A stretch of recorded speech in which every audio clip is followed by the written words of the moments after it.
Ukraine border पर सेना हटाने का दावा झूठा। सबूत के तौर पर सामने आई सैटेलाइट तस्वीरें। एस्टोनिया की सीमा पर घेराबंदी कर रहा है रूस। यूक्रेन, अमेरिका ने दावे को पूरी तरह से खारिज किया।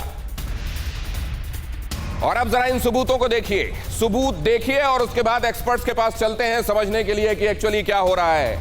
जिन जगहों से अब धीरे धीरे ट्रूप्स के हटने की बात की जा रही है, क्या वहां से अब भी वो निशान मिल रहे हैं? क्या सैटेलाइट से ली गई इमेज, क्योंकि ये मैक्सार की तरफ से आई है, क्या अमेरिका इस बारे में सच दिखाने की कोशिश कर रहा है दुनिया को? सच वही है क्या, और या फिर इसमें भी किसी तरीके का एक इशारा है, दुनिया को कुछ समझाने की कोशिश है? जरा यहां देखिए, सबूत नंबर 1, प्रियपात नदी पर यह पुल। पहले की यह तस्वीर अगर आप देखेंगे तो यह नदी बह रही है, यहां कोई पुल दिखाई नहीं देगा।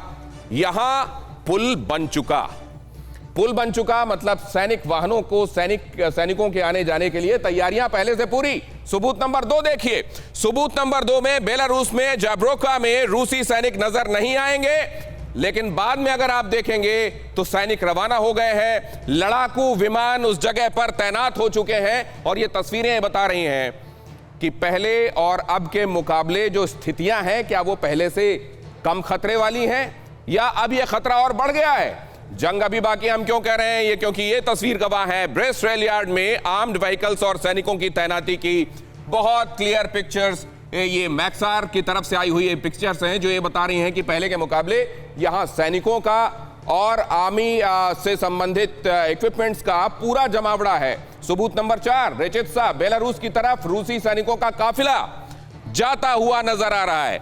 इनको और करीब से अगर देखेंगे, हालांकि इसको कितना भी जूम करने के बाद ये थोड़ा डिस्टॉर्ट होगा, लेकिन इसमें ये समझ लीजिए बहुत क्लियर इशारा।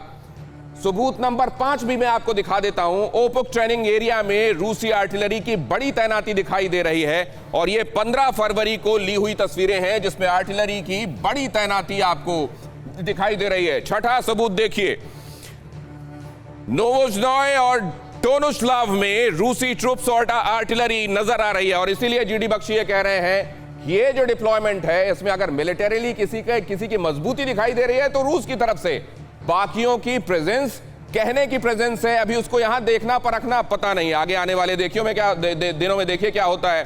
कोस्ट ट्रेनिंग सेंटर में ट्रूप्स, इक्विपमेंट और आर्टिलरीज साफ स्पॉट किए गए हैं और ये इन तस्वीरों में बहुत क्लियर कट नजर आ रहा है। तो इस समय जो ये बातें कही गई कि कई जगहों पर ट्रेनिंग पूरी हो गई, ड्रिल पूरी हो गई और अब पीछे की तरफ जो है सैनिक आ रहे हैं, उसमें सच्चाई कितनी है? या फिर ये फर्क इस बात का है कि ये नॉर्दर्न हिस्से की तस्वीरें हैं और रूस बात कर रहा है क्रिमिया और आसपास के इलाकों की? जरा ये समझने की कोशिश करते हैं। जीडी बख्शी सर, इस पर भी आपका कमेंट क्विकली।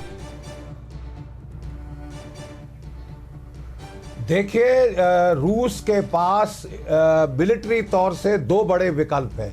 लिमिटेड हमला, वो डॉनबास से जो बाकी रूसी इलाका है, रूसी भाषाई इलाका, उसको लेने की कोशिश करे, जहां उसकी दूमा ने ऑलरेडी बोल दिया है कि ये 2 को रिकॉग्नाइज किया जाए इंडिपेंडेंट रिपब्लिक।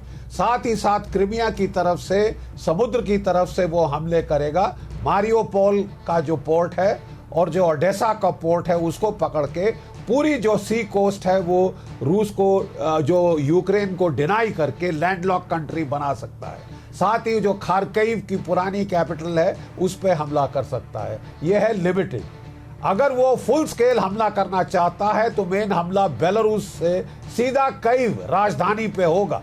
पहले साइबर अटैक होगा, उसके बाद रूस के फाइटर जेट, फाइटर बॉम्बर्स, उसके जो क्रूज मिसाइल्स और जो उसके और बैलिस्टिक मिसाइल्स हैं वो धराशाही कर देंगे। राइट सर, लेकिन जब मैंने बीच में का पैलेस है कॉमेडियन का और सारा, सर मैंने जब बीच में ये बात कही थी कि कुछ सरप्राइजिंग, अभी जो दिख रहा है सर वैसा ही कुछ होगा, उसी डायरेक्शन में आगे बढ़ेगा रूस, या जो दिखा रहा है उससे एकदम कुछ सामने होता हुआ नजर आएगा जो सरप्राइजिंग होगा सर?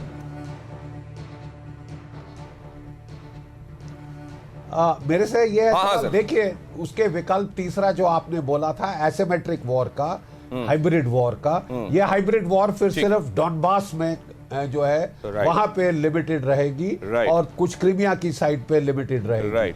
हमारा देखिए, उसको चाहे वो लिमिटेड करे, फुल स्केल करे, इकोनॉमिक सैंक्शंस उस पे लगेंगे। अगर मैं रूसी मिलिट्री कमांडर होता तो मैं कहता कि अगर मेरे पे इकोनॉमिक सैंक्शन लगने हैं, I will do full scale.